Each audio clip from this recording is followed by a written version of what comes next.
Good evening and thank you everybody. Gauresh আমাকে খুব particularly বলে দিয়েছিল বাংলাতে সেশনটা চালাতে, তারপরে এতক্ষণ ইংরেজিতেই হচ্ছিল। ওটা ওই if everybody is comfortable in Bengali, then I will go ahead and okay. এটা অনেকটা ওই মন তো মন কোন দিকে ছুটে চলে কেউ জানে না, কখন ইংরেজি শুনতে ইচ্ছে করে, কোনো বাংলা শুনতে ইচ্ছে করে।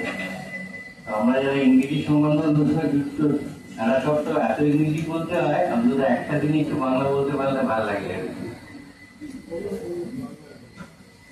মন এই শব্দটা শুনলে যেটা মনে হয় কোথায় আমার হারিয়ে যাওয়ার নেই, মানে মনে মনে, অর্থাৎ মনে মনে এরকম একটা বলগাহীন লাগাম ছাড়া ব্যাপার যে কোনো জায়গায় ছুটে চলতে পারে।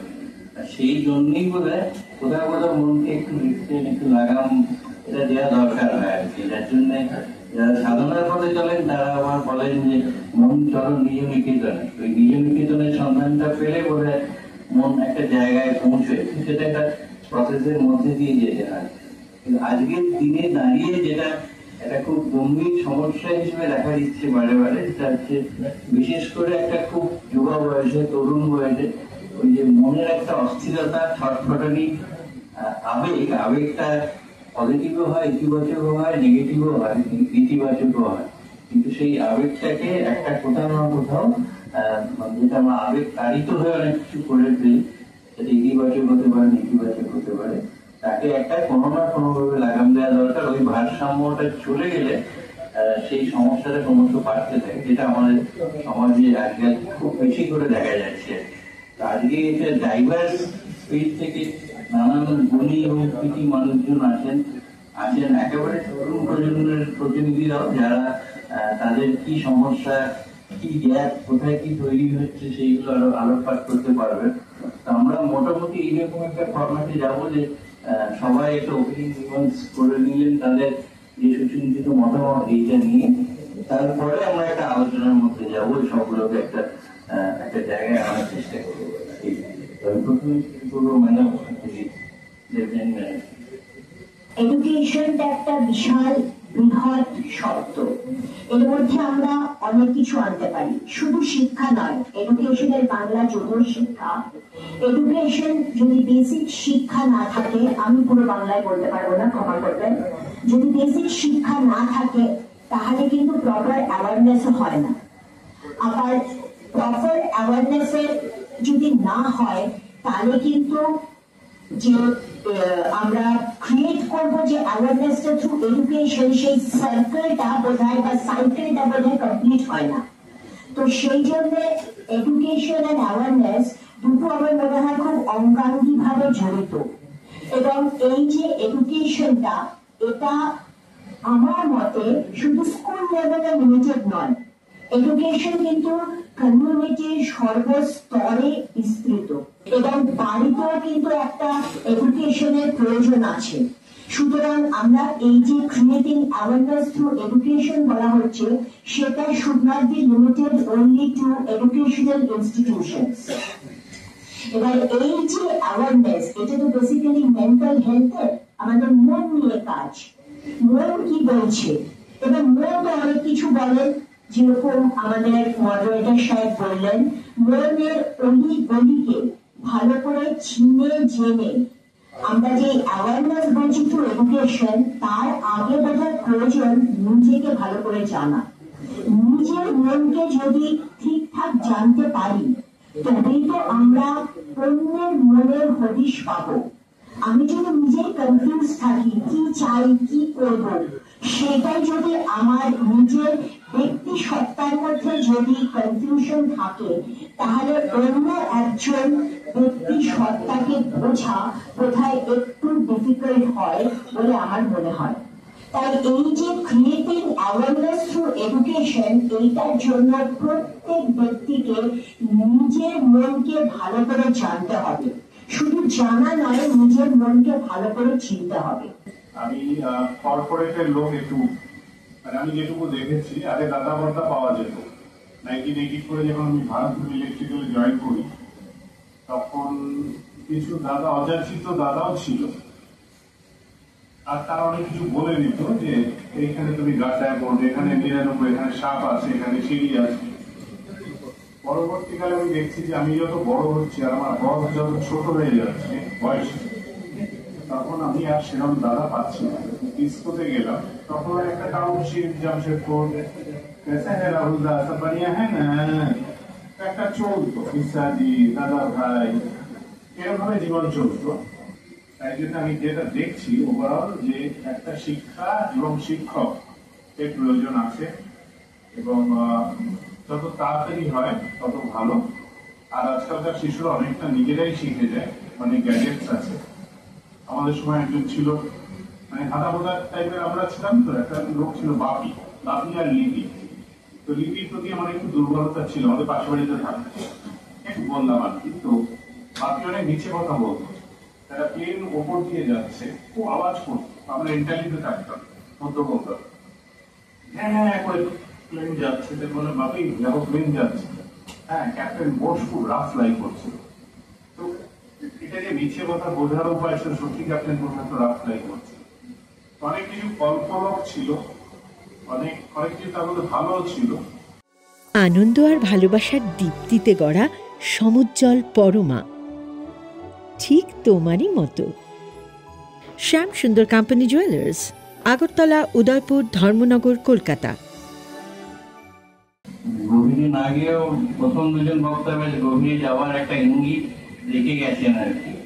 আমরা মনে মনে কিন্তু ওই গভীরে চলে যাচ্ছি ধীরে ধীরে, মনে মনে নিয়ে যাক বা না যাক। আমি আমার পরবর্তী বক্তার কাছে যাবো, পূজা ম্যাডামের কাছে, উনিও নিশ্চয়ই অন্তত গভীরে যাওয়ার সেই রাস্তাটা চিনিয়ে দিয়ে যাবো আপাতত। কাউন্সিলিং, থেরাপি, টিচিং প্রোগ্রাম সবই পপুলার হচ্ছে, কিন্তু আমরা প্রত্যেকদিন যদি নিউজ দেখি, আর্টিকেলস পড়ি, আজকেও আই থিঙ্ক আমি দেখেছি যে স্টুডেন্টস যেভাবে ডিপ্রেশনে যাচ্ছে, অ্যাংজাইটিতে যাচ্ছে, যেভাবে আইডেন্টিটি ক্রাইসিস হচ্ছে, ফিউচারে কি করা উচিত কিনা, প্রত্যেকদিন এটা নর্মাল নিউজ আমাদের জন্য হয়ে গেছে। আর সেটা শুধু থেরাপিস্টের জন্য চিন্তার ব্যাপার নয়, but parents, extended family members, friends, আর যে কমিউনিটি ম্যাম নিয়ে বললেন, it's a community concern. Stigma যতই আমরা রিডিউস করার চেষ্টা করি না কেন, আমার এরকম অ্যাওয়ারনেস প্রোগ্রাম, ডিসকাশনস খুবই ইম্পর্টেন্ট লাগে, যাতে আমরা নর্মালাইজ করতে পারি কিভাবে আমরা ঘরে ঘরে হেল্প করতে পারি। এখানে যে সেটা ছোট্ট আমি এক্সাম্পল দিয়ে বলতে চাই। 16 বছরের একটা মেয়ে আমার সামনে সেশনে এসেছিল, কনফিডেন্সিয়ালি যাচ্ছি। সেশনের পর ওনার মা বাবা আমার সাথে কথা বলে যে ম্যাম ওর থেরাপি কেন দরকার, টিচারদের সাথে ডিসকাশন কেন দরকার, আমাদের সমাজে ওসব কিছুই ছিল না, এত তো অপরচুনিটি আছে, এত এক্সট্রা কারিকুলার অ্যাক্টিভিটিস আছে, তাহলে ওর থেরাপি কেন? তখন এই স্টিগমাটা থেকে আমরা বুঝতে পারি যে আমাদের গ্রাউন্ড লেভেল এডুকেশন কতটা ইম্পর্টেন্ট। আর গ্রাউন্ড লেভেল মানে শুধু বাচ্চাদের উপর ফোকাস করলে হবে না, প্যারেন্টসদের সাথে হাতে জোর দিয়ে এডুকেশনাল সিস্টেমের সাথে আমরা কিভাবে আরো সাপোর্ট দিতে পারি, একটা অলরাউন্ড হোলিস্টিক ডেভেলপমেন্ট করতে হবে। আশা করি সেই ডিসকাশনটা আমরা আরো বেশি করে হেল্প করতে পারবো, যে কি ব্যারিয়ার্স আছে, কিভাবে আমরা ইনোভেটিভ টেকনিক দিতে পারবো। জাস্ট এটাই বলবো, একটু ওপেন মাইন্ড রাখা খুব ইম্পর্টেন্ট। অনেক মেবি ডিসকাশন হতে পারে যেটা অ্যাজ এ হিউম্যান বিং আমরা যেরকম বিলিফ সিস্টেমে আছি একটু ধাক্কা লাগতে পারে, কিন্তু কনভারসেশন না করলে আমরা স্টিগমা কমাতে পারবো না। অ্যান্ড আই হোপ আমরা যা সলিউশন আজকে ডিসকাস করবো সেটা খাতা কলমে থাকবে না, সেটা আমরা প্র্যাকটিক্যালি ইমপ্লিমেন্ট করতে পারবো, not just for us but for the children and their future. আমার চাকরি জীবনের প্রথমে একেবারে আমিও তখন নেহাতি ছেলে মানুষ, একটা ইংরাজি মাধ্যম স্কুলে পড়ানোর সুযোগ আমার হয়েছিল। তো সেখানে বেশিরভাগই ধনী পরিবারের ছেলেমেয়েরা আসতো, তাদের অনেক রকম উদ্ধত আচরণ, অ্যাটিটিউড প্রবলেম, ক্লাস বুলিয়ে দেওয়া, গন্ডগোল করা, এসব নানা রকম ইস্যু দেখে আমি সেই ছোট স্বল্পই মনে করতাম যে এরা বড় লোকের একেবারে উচ্ছন্নে যারা ছেলে মেয়ে, আচ্ছা মতো ধোলাই দিয়ে শাসন করলে একদম ঠিক হয়ে যাবে, শাসনের অভাবে এদের এই অবস্থা। তো ক্লাস 8-এর ক্লাস টিচার থাকাকালীন একটি ছেলে হঠাৎ স্কুলে হার্ড ড্রিঙ্কসের বোতল সমেত ধরা পড়ে। তখন তার সাসপেনশন, তাকে সাসপেন্ড করা হবে, মা বাবাকে ডাকা হয়, বকা বকি। তার মধ্যে দিয়ে উঠে আসে একটা ক্লাস 8-এর বাচ্চা ছেলে ভয়াবহ পারিবারিক পরিস্থিতি। আমি এটা 1999 সালের কথা বলছি। তখন প্রথম আমি ওই কাউন্সিলিং শব্দটার সাথে পরিচিত হই। প্রথম জানতে পারি যে ছেলেটির অপরাধ খুব একটা নয়, ওর কাউন্সেলিং লাগবে। বিদেশের যে গল্পগুলো শুনেছি, গত সপ্তাহে আমার স্কুলে সেই রকম দেখা যায়। মোবাইল হাত থেকে কেড়ে নিয়েছে বলে মা বাবার বিরুদ্ধে 100 ডায়াল করে পুলিশ ডেকে এনে মেয়ে, বাবা এবং মা যথোপযুক্ত ব্যবস্থা করেছে, তার হাত থেকে সেলফোন কেড়ে নেওয়া হয়েছে বলে। প্যান্ডেমিকের সময় আমার দুটি ফুটফুটে মেয়ে বিভিন্ন রকম কারণে আত্মহত্যা করে চলে যায়। থ্যালাসেমিয়া স্ক্রিনিং করাতে গিয়ে স্কুলে দেখা যায় একটি মেয়ে ক্যারিয়ার আইডেন্টিফাইড হয়েছে বলে অসম্ভব মেন্টাল ট্রমায় ক্লাস 9-এ পড়াশোনায় ছেড়ে দেয়। আমরা হাজার চেষ্টা করেও তাকে ফিরিয়ে আনতে পারি। কারণ সেই 1999 সালের সর্বরী আর এই সর্বরীর আকাশ পাতাল তফাৎ। এখন আমি প্রাণপণে বুঝতে পারি যে এই মানসিক সুস্থতা কতটা গুরুত্বপূর্ণ। ভীষণভাবে জরুরি আমাদের কাছে। ছাত্র সমাজই বলবো, যুব সমাজ, তাদের দুজন প্রতিনিধি আছেন, তাদের অভিজ্ঞতা এবং গ্যাপটা ঠিক কোথায় অ্যাওয়ারনেস লেভেলে সেইটা একটু জেনে নেব। যেমন ম্যাম বললেন যে মেন্টাল হেলথ আগে খুব স্টিগমেটাইজ ছিল, এখন মেন্টাল হেলথ অনেক রকম ভাবে ইমপ্রুভ করছে, যেটার ফার্স্ট সাইন হচ্ছে that we are sitting here in this room and talking about it, which in itself is a very big step towards acknowledging mental health issues that students face. এখনকার দিনে যে mental health issues গুলো আছে, they are very different in the way that a lot of teenagers face a plethora of mental health issues, a lot of which we ourselves do not understand. মা বাবার জন্য বোঝা তো আরো অনেকটা difficult.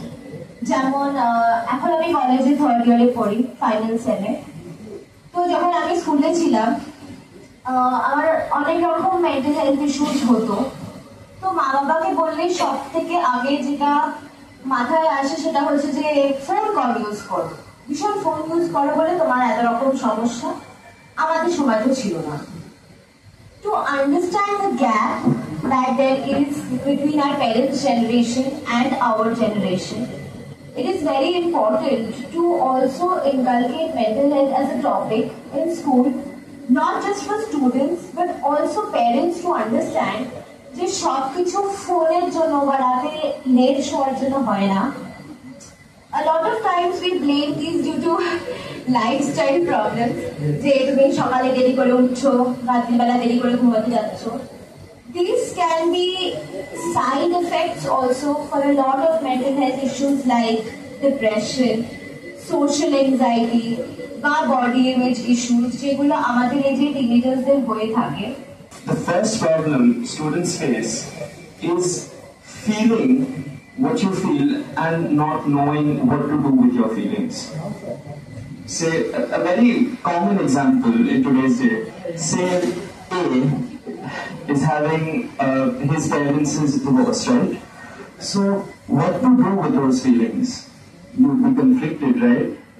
You'd একদিকে তোমার মন বলবে যে আমি তো চাই আমার মা বাবাকে একসঙ্গে থাকতে, I really want the love of my parents, I don't want to be neglected, I don't want to feel neglected. There's that selfish part of yourself, but is it truly selfish? And then there's the other part that, you try to think rationally, no, it's fine, maybe they need some space apart. But among all of these thoughts, emotions and rationalization, they don't often go together. Your emotions take over, or you might not be able to properly reason. So I'd say being aware is very important, and to be aware you need to be educated. Not just, education as in like anything of the basic structure we know right now, but properly talking and discussing. Because often, as she said, we might hesitate to go and speak to our parents. So the first person or anyone we often go and speak to is our friends. But the fact is, if our friends also do not know what to do, then it's a dead end. And to remove that dead end, I think that this discussion, this panel is very, very important. In fact, আমরা ছোটবেলা থেকে we all grew up listening to these lines, ঘুমিয়ে আছে শিশুর পিতা সব শিশুরই অন্তরে। শিশুর অন্তরে কিভাবে আরেকজন শিশুর পিতা লুকিয়ে থাকে বা ঘুমিয়ে থাকে, ওটা ওটার তাৎপর্যটা বা কিভাবে থেকে অতটা হয়তো বুঝতাম না। আজকে দুজন একেবারে নতুন প্রজন্মের সঙ্গে মনে হলো যে কি সুন্দরভাবে ওরা বলছে, অ্যাটলিস্ট প্রবলেমটাকে বোঝার চেষ্টা করছে, আইডেন্টিফাই করার চেষ্টা করছে। এই অ্যানালিটিক একটা ব্রেন আছে, এটা খুব জরুরি। ওদেরই কিউজ হলে ওরা দুজনেই যেমন রিয়েলাইজ করছে যে কারিকুলামের একটা পার্ট হওয়া উচিত এই মেন্টাল হেলথ ইমোশনাল, যে এইটা নিয়ে whether there is a gap in the curriculum or কিভাবে এই গ্যাপটাকে মিট করা যায়, এই জন্য আমাদের যারা রাজনীতি ফিগার আছেন সবার starting with math, because you deal with so many students.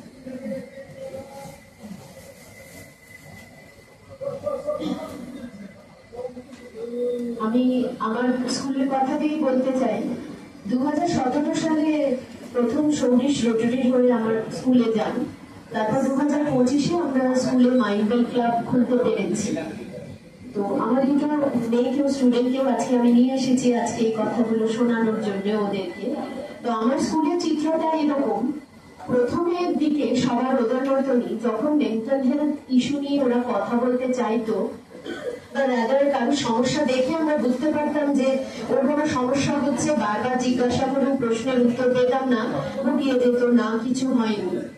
সেখান থেকে এখন কিন্তু আমরা এই কয়েক বছরে আমার স্কুলে সেই জায়গাটাতে আসতে পেরেছি যে মাইন্ডওয়েল ক্লাবের সদস্যরা বলছে, বড়রা এসে, যে বডি ক্লাস 8-এর একটি বাচ্চার আমার মনে হচ্ছে কাউন্সিলিং লাগবে, সৌরি স্যারকে কি একবার ডাকা যায়? তো সচেতনতা কিন্তু অনেকটা জায়গা নিয়ে যেতে পারে। আমরা এমন একটা দেশের বাসিন্দা, গর্ব করেই বলি বা লজ্জাতেই বলি, 140 কোটির ওপরে, যেখানে খাদ্য, অন্ন, বাসস্থান এগুলোর চাহিদা মিটিয়ে মেন্টাল হেলথ নিয়ে যদি সরকারের কাছে নতুন করে এখনই কোনো পদক্ষেপ চাই, বিলাসিতা এটা এই ধরনের একটা আওয়াজ উঠবে যে এটা একটা বিলাসিতা, মানসিক স্বাস্থ্য নিয়ে আমাদের দেশে এক্ষুনি কাজ করার মতো কোনো অবস্থান নেই। এইখানেই রোল প্লে করতে পারে স্কুল যদি নিজে ব্যক্তিগত উদ্যোগ নিয়ে অনেকে সাহায্যের হাত বাড়িয়ে দেওয়ার জন্য বসে আছে। দিদিমণিরা তো আলোচনা করবেন, ছোট ভাইটি যেমন বললো যে বন্ধুকে বললেও যদি সমাধান না হয় তখন কি করবো, তো সবসময় প্রফেশনাল হেল্পের দরকার হয়। আনন্দ আর ভালোবাসার দীপ্তিতে গড়া সমুজ্জ্বল পরমা, ঠিক তোমারই মতো। শ্যাম সুন্দর কোম্পানি জুয়েলার্স, আগরতলা, উদয়পুর, ধর্মনগর, কলকাতা। এখনো পর্যন্ত যেটা উঠে আসছে, একটা সচেতনতা দরকার, একটা সজাগতা দরকার, আর সেই সঙ্গে কথা বলা, মানে যেটা আমার ভেতরে আছে সেটা কথা বলা, যাতে ওই যে পার্সন কিন্তু তার থেকে একটা কোনো না কোনো ভাবে মানসিক সহায়তা বা একটা সাপোর্ট সিস্টেম তৈরি হয় আর কি। উনি খুব সুন্দরভাবে ওনার নিজের অভিজ্ঞতা দিয়ে বলেছেন যে উনি কিভাবে কন্ট্রিবিউট করেছেন, এবং প্রত্যেকেরই অনেকগুলো মাইক্রো নিয়ে একটা ম্যাক্রো সিস্টেম তৈরি হয়। তো ইন্ডিভিজুয়াল লেভেল থেকে মাইক্রো লেভেল থেকে এটা গড়ে তোলা প্রয়োজন আর কি। তো আমি এবার আপনার কাছে একটু জানতে চাইবো যে এই গ্যাপটা আইডেন্টিফাইড হলো, তারপর সেটাকে whether it is part of the curriculum or not, কোথাও থেকে একটা সাপোর্ট সিস্টেম এলো, আপনি আপনার ক্ষেত্র থেকে জানিয়ে কিভাবে এটাকে কন্ট্রিবিউট করেছেন বেটারমেন্ট। ম্যাম যেমন এনএপি অনেক পলিসিস কথা বলছেন, সেইগুলো আমাদের যেমন নলেজে আসছে, এগুলো খুবই গুরুত্বপূর্ণ। বাট উনি একটা খুব ইম্পর্টেন্ট কথা বললেন যে এত লোকজন যে আমরা আছি, আমি যে গ্রাউন্ড লেভেলের কথা বলছি, যে একদম বেসিক মানে শুধু প্যারেন্টস হোক না, ফ্রেন্ডস হোক, এক্সটেন্ডেড ফ্যামিলি মেম্বার্স হোক, সেখানে আমরা সাইকো এডুকেশন ওয়ার্ডটা খুব ইউজ করি। সাইকো এডুকেশন বলতে যে normal mental health sign symptom কি হতে পারে। আমরা যেমন ফিজিক্যাল হেলথের সাইন সিমটম এত বেশি করে ট্র্যাক রাখি, একটু কিছু হলেই ডক্টরের কাছে চলে যাই, ব্লাড প্রেশারের মেশিন আছে, বাইরে থার্মোমিটার আছে, সবকিছু আছে, কিন্তু মেন্টাল হেলথ ট্র্যাক রাখার কিন্তু কিছু ডিভাইস কি আমরা কিন্তু ডিসকাসই করি না। সিম্পল জিনিস আছে যেটা আমরা কিন্তু আগেকার দিনে খুব করতাম, একসাথে বসে জিজ্ঞাসা করা, কেমন আছো, কিছু দরকার লাগবে, ফ্যামিলি মেম্বার কিন্তু আছে তোমার সাথে হেল্প করার জন্য। বাট আনফর্চুনেটলি আমাদের জয়েন্ট ফ্যামিলি সিস্টেম স্ট্রাকচার চলে যাচ্ছে, সেটা আমাদের মানতে হবে। নিউক্লিয়ার ফ্যামিলি প্রচুর আছে, ফ্যামিলিতে ডুয়াল ইনকাম আছে, তাই মা বাবা টাইম দিতে পারছে না। আর বাচ্চারা আনফর্চুনেটলি এত বেশি রিসোর্সেস এদিক ওদিক আছে, মানে ইন্টারনেট এখন তো হাতের কাছে, তো যা চাইবে সব জায়গা থেকে ইনফরমেশন পেতে পারে, বাট ইনফরমেশনটা কি ভালো করে মানে ফাইল করে সাইন্টিফিকলি আছে নাকি সেটা কেউ দেখছে না। এতক্ষণ আমরা যে জায়গাটার মধ্যে ঘোরাফেরা করছিলাম, যারা স্টুডেন্ট, ইয়াং জেনারেশন, এবার একটু দেখবো কর্পোরেট ওয়ার্ল্ডে। কারণ কর্পোরেট ওয়ার্ল্ডে ওই স্ট্রেস বা যে একটা ইমোশনাল ব্যাকগ্রাউন্ড তৈরি হয়, এটা ভীষণভাবে আজকাল দেখা যাচ্ছে। মানে মাস গেলে হয়তো একটা ফ্যান্সি পে চেক দিতে যাচ্ছে, কিন্তু এন্ড অফ দ্য ডে তার মনের মধ্যে কি চলছে আমরা দেখতে পাচ্ছি, কিন্তু that is not palpable, it is not apparent. অথচ ভেতরে একটা ক্রমাগত একটা মানে এমন হালচাল মেতে আছে, হয়তো সেটা বোঝা যাচ্ছে। যখন বোঝা যাচ্ছে তখন মেবি এইটা আপনার অভিজ্ঞতা আপনি কিরকম দেখেছেন এবং how to get out of that. Thank you Ritwik babu. আমি দুটো বইয়ের কথা বলবো, অসময় বিমল করে এবং শীর্ষেন্দু মুখোপাধ্যায়ের ঘুম পোকা। আমি যখন বড় হই 80s-এ, তখন এই দুটো বই আমায় খুব প্রভাবিত করেছিল, কারণ তার মধ্যে একটা বিষণ্ণতা ছিল। যদিও শশীপতি ইন্দর সেনের বই, যাদের মনে আছে হয়তো দেখেছেন পুরোনো দিনে। ঘুম পোকার কোনো সিনেমা হয়নি, কিন্তু আমার প্রথম কি বলবো, my first brush with somebody who is depressed, তার মন ভালো নেই। তারপরে অনেক কবিতা হয়েছে, অনেক এটা নিয়ে চর্চা হয়েছে, কিন্তু এই দুটো বই আমার মনে দাগ কাটে। এবং বিমল কর আর শীর্ষেন্দু প্রথমের দিকে, এখন আজকে শীর্ষেন্দু না, তারা কিন্তু মনের ভেতরটায় ঢুকতে পারত। অলকেন্দু বোধনিকেতন বলে একটা জায়গা মানিকতলায় ছিল, কাকুরগাছিতে, অনেকের মনে থাকবে, বা মনোবিকার বাইপাসের ওপরে, এগুলো আমার চোখে পড়তো। এখন যেমন একবারে মানে একটা হাউস হোল্ড ম্যালেরিয়ার মতন হয়ে গেছে, বিষণ্ণতা, লোকে আত্মহত্যা করছে, প্রমোশন পেল না বলে। আমি এগুলো প্রথম নিজে ফিল করেছি টাটা স্টিলে জামশেদপুরে একটা দোকানে অ্যাংজিওলিটিক কিনতে গিয়ে। তাহলে আপনাদের এখানে রেস্টিল পয়েন্ট পাওয়া যায়? তখন লোক বলছে, কেন জামশেদপুরে কি লোকের ডিপ্রেশন হয় না যখন টেস্ট করে চাকরি? না, আমি যদি কলকাতার, মধ্য কলকাতার বোমকে ঢুকছি, এখানেও হয়। So he didn't like the question that, and he said depression can happen everywhere. It can happen in Jamshedpur, in a small city, and it can happen in your big metro Kolkata. তো ওইগুলো আমার প্রথম কতগুলো সূচক, যে লোকে অ্যাংজিওলিটিক খায়, লোকে রাত্রে ঘুমায়, কারণ তারা একটা কর্ম করে তার আবার কাজে নামতে হবে। এখন আমি যদি একটা প্রমোশন দিল না, বা একটা বস ভালো না, তো এটা কর্পোরেটে এটা আমি দেখেছি যে দিস ইজ দ্য রিয়ালিটি। আর বস ভালো পাওয়া মানে সে বস কোনো কাজের না, খারাপ বস ভালো বস, এটা আমরা বলি। ভীষণ খারাপ, মুখ খারাপ, কিন্তু ইনক্রিমেন্টটা সবচেয়ে বেশি হতো পেতে, মানে মানুষটা কিন্তু ভালো। মানে অনেকটা আমি আর বলছি না যে আমাদের প্রেজেন্ট কন্ডিশনও তাই, যত খারাপ তত ভালো। আর যে ভালো সে ধরা নির্বিষ, তাকে দিয়ে কোনো ব্যক্তিগত কোনো উন্নতি হবে না। সে ভালোই পিঠে হাত তুলিয়ে দেবে, খুব ভালো বলা, তুই যে করছো না হারায় দিচ্ছে, কিন্তু সে আপনাকে কোনো আর্থিক আর যে বাজে বস এখানে দেবে, প্রদান করবে, সে হয়তো 8 লাখ থেকে 9.5 লাখ টাকা সিপিসি করে দেবে, 1.5 লাখ টাকা সেই ক্ষমতা আছে। এগুলোর পরের দিকে 2000-এর পরবর্তীকালের জীবন আমি দেখেছি, যখন এই গট আউট অফ BHEL আর টাটা স্টিল, একটা ব্রিক অ্যান্ড মর্টার ছেড়ে যে ওই জুনুন বললাম, সবাই ওই যৌথ পরিবার ভেঙে গেছে, সবাই আলাদা আলাদা থাকে, তখন আলাদা আলাদা বিষণ্ণতা। এবং পরবর্তী প্রজন্ম, যেটা প্রজেক্ট আমি কানেটিকাটে যেতে পারলাম, I gave, well Rahul, I couldn't make it to Connecticut, you know, I have to stay here. তো এটা তার একটা, মানে তুই যদি এখানেই থাকিস, তালতলায় থাকিস বা বাঘাযতীনে থাকিস, what's your bloody problem? না, কানেটিকাটে অনেক ডলার ছিল, বা দুবাইতে গেলে আমি একটু ভাষা শিখতে পারতাম। তো এই যে লোকের যে একটা অ্যাম্বিশন এবং কোথাও একটা লেভেল সেটিং, যে এতদূর তুমি হবে। আর এর বাইরেও যেমন এডওয়ার্ড ডিবোনোর একটা কথা আছে ল্যাটারাল থিঙ্কিং এ, যে বলছে অয়েল যদি ড্রিল করতে হয়, বলছে নিচে ড্রিল করো, যত ONGC তেল বার করে। ও বলছে না, তুমি একটু গিয়ে যদি অয়েল না পাবে বা হরিজন্টালি ড্রিল করো, সেটা কিন্তু বলছেন প্রভোকেটিভ অপারেশন, সেটা তামিলে ইল্লে মানে যাও। তো একটু আমাদের মধ্যে এটা তো ফাইটিং স্পিরিটও লাগে, সবার মধ্যে নেই, কেউ কেউ ডিপ্রেশন ফাইট করতে পারে। এখন আমরা মোটামুটি সময়ের একদম শেষ কিনারায় এসে দাঁড়িয়েছি। এই যে আজকে আমাদের topic, creating awareness through education. Awareness of what? Mental health. আমরা মানসিক স্বাস্থ্যের অ্যাওয়ারনেস নিয়ে আমরা আজকে কথা বলছি। কিন্তু সব থেকে প্রথমে আমরা তো অনেক কথা বললাম, আমরা কি ভেবে দেখেছি যে এই টপিকটা আলোচনা করার প্রয়োজনীয়তা কেন পড়লো? এই 2-3 দশক আগে কি মানুষের মেন্টাল হেলথ ছিল না? মানুষ কি ডিপ্রেশনে যেত না? মানুষের কি মন খারাপ হতো না? মানুষ কি সুইসাইড করতো না? করতো না? করতো তো? তাহলে তখন তো আমরা মেন্টাল হেলথ নিয়ে এত ঝাঁপাঝাঁপি, লাফালাফি, মাইন্ডাল ক্লাব, স্কুলে গিয়ে অ্যাওয়ারনেস, সেমিনার করা, ওয়ার্কশপ করা তো করিনি। তাহলে তখনও মানুষ বেঁচে ছিল। তাহলে এখন কেন আমাদের এইগুলো করতে হচ্ছে?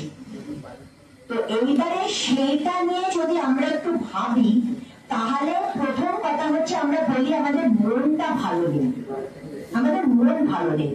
এখন আমাদের দুজন বাচ্চা বাচ্চা প্যানেলিস্ট আছে। এই দুই বাচ্চা প্যানেলিস্টকে আমি জিজ্ঞেস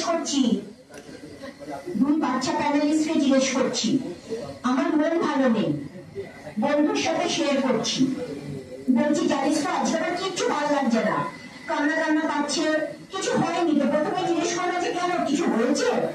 না রে, কিছু হয়নি, এমনি ভালো লাগছে না। বা বলতে পারি রোজ বাড়িতে গিয়ে এক মা বাবার ঝগড়া, আর নিতে পারছি না। এখন একটা কথা খুব এসছে, আর নিতে পারছি না, ভালো লাগছে না থেকে চেঞ্জ অফ ওয়ার্ডটা বলছে, আর নিতে পারছি না। বলো তো তোমাদের বন্ধু বান্ধব। তো এবারে এই যে তোমরা বলছো মনটা ভালো নেই, কি ভালো নেই? মন কি না? সফট কপি নয়, মন খুব হার্ড। পেছনে সফট কপি নিয়ে বলবেন না। মনটা কি? কি ভালো নেই বলো? বলছো বন্ধুদের কাছে বলি মন ভালো নেই, অ্যাকচুয়ালি কি ভালো নেই? আই থিঙ্ক মন ভালো নেই মানে আমরা যেহেতু আমাদের স্টেট অফ বিংটাকে এক্সপ্লেন করতে পারি না, আমরা সেটাকে ওভারঅল মন ধরে নিই। মন কি ভালো নেই তোমার? কিছুই ভালো নেই বলে মন ভালো নেই। শরীর ভালো আছে? না থাকতে পারে, শরীর ভালো আছে, কিছুই ভালো নেই তো নয়। আপনাকে জিজ্ঞেস করে নি প্লিজ, আমি ছোটদের জিজ্ঞেস করেছি, বড়রা আমরা ম্যাচিওর।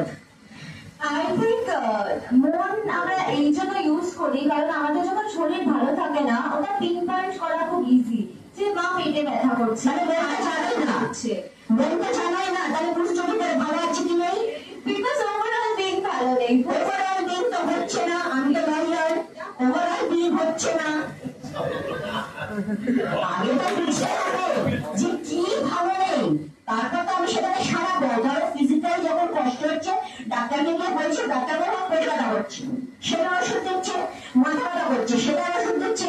এবার যদি গিয়ে বলো যে আমার ওভারঅল বিং খারাপ, তাহলে সেটা চিন্তাকে তুমি ধরো ডাক্তার, আমি গিয়ে বললাম অভিরাজ আমার ওভারঅল বিং খারাপ, তো তুমি কিসের চিকিৎসা করবে?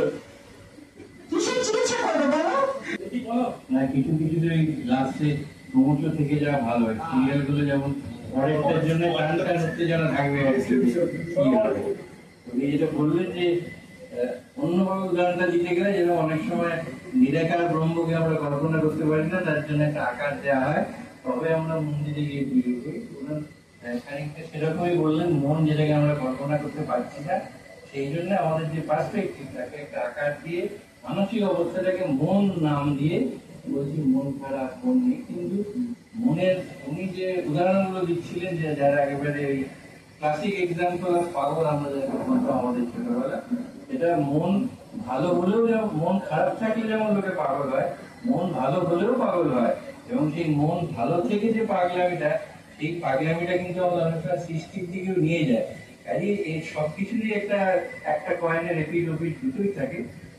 তো আজকে যেটা হলো মোটামুটি খানিকটা ওয়ান ডে ম্যাচের মতো, মানে ব্যাটিং সাইড বোলিং সাইড দুটোই এত চমকপ্রদ একটা জায়গায় নিয়ে গেছে। কাজে সব দিক থেকে একটা উপভোগ্য এবং আকর্ষণীয় ম্যাচ হয়েছে। অনেক কিছু কথা বলার বাকি থাকলো, এই যে বাকি থাকলো এইটা কিন্তু আমাদের একটা মানসিক ছটফটানি নেবে।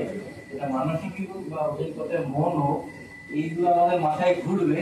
যখন ঘুরবে তখন আমি যেগুলো এগুলো বেরো অনেক সময় নিজের সঙ্গেও নিজে কথা বলা যায়, যেটা আমরা কোভিড পিরিয়ডে আমরা দেখেছি ওই দীর্ঘ সময় ওই যে নিজের সঙ্গে নিজে কথা বলা এটাও খুব জরুরি। প্রত্যেকটা মানুষেরই কোনো না কোনো সময় যেটা ওই একান্ত বা নিরালয় যাওয়ার কথা বলে, সেইটা যেতে পারলে আমরা নিজের মনকেও যদি খালি করতে পারি, অ্যাকচুয়ালি খালি করা আমরা রিলিজ যদি করি, যেটা এনার্জি রিলিজ হতে পারে, মনের এই চটপটানি যন্ত্রণা কোটানকোট ভালো না থাকা, কিচ্ছু ভালো লাগছে না, এগুলোকে যদি বার করি তাহলে কিন্তু আমরা একটা অন্য জায়গায় যেতে পারি। এবং প্রত্যেকেই যেগুলো নিজের নিজের অভিজ্ঞতা থেকে বলেছেন সেগুলো ওই মনকে খালি করারই নানান উপায়। আমরা আশা করব পরবর্তী সময়ে ট্যাক্সি সৌরির আবার যখন আমরা এখানে মিট করবো তখন আমরা মন খালি করে, উনি সুন্দর একটা বোতল হাফ খালির উদাহরণ দিয়েছেন। আমাদের মনে পড়ে গেল কলেজের আমাদের যিনি হেড অফ দ্য ডিপার্টমেন্ট ছিলেন, উনি আমাদের ফার্স্ট ক্লাসেই বলেছিলেন যে আমার প্রবলেম হচ্ছে নেক্সট 2 বছর আমার লেগে 3 বছর আমার লাগবে আমাদের আনলার্ন করাতে, যতক্ষণ না খালি হবে আমি দেবোটাই, কারণ আমার কাপটা তো ভরে আছে, সেটা উঠতে পড়ে যাবে। সৌরিশ এবং এদের প্রত্যেকে যে উদ্যোগটা নিয়েছে আমরা সাধুবাদ জানাই। আমরা যে সাথে রয়েছি, আমরা মানসিক দিক থেকে এবং সমস্ত ভাবে আমরা সাহায্যের হাত বাড়িয়ে দিচ্ছি যাতে সমাজের মন ভালো থাকে। Foundation with multiple organizations, mental health one, এটা awareness, mental health awareness was মেয়েকে বলা হয়। মেয়ে মাঝে আমরা অনেকগুলো প্রোগ্রাম কনসেপ্ট করেছি, যেখানে আমরা চাইছি একের পর এক আমরা করবো। যেমন আজকে আমরা স্কুল একটা করেছি, এরপরে ওয়েবিনার আছে আমাদের, আমরা রেগুলার বেসিস আমরা স্কুলে মাইন্ড ওয়েলফেয়ার আমরা লঞ্চ করছি এবং তার সাথে যেটা করতে চাইছি একটা বাইক র্যালি আমাদের করে যেটা আমরা নাম দিতে হবে। এবং আমরা পডকাস্ট এই মুহূর্তে এই মাসের মধ্যে যতটা পারবো সোর্স আমরা রিলিজ করার চেষ্টা করবো এবং নানা অর্গানাইজেশন হয়তো আরো কিছু ইভেন্ট আমরা আরো নিয়ে আসবো।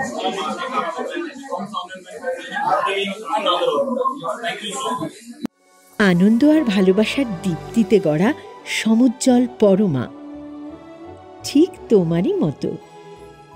শ্যাম সুন্দর কোম্পানি জুয়েলার্স, আগরতলা, উদয়পুর, ধর্মনগর, কলকাতা।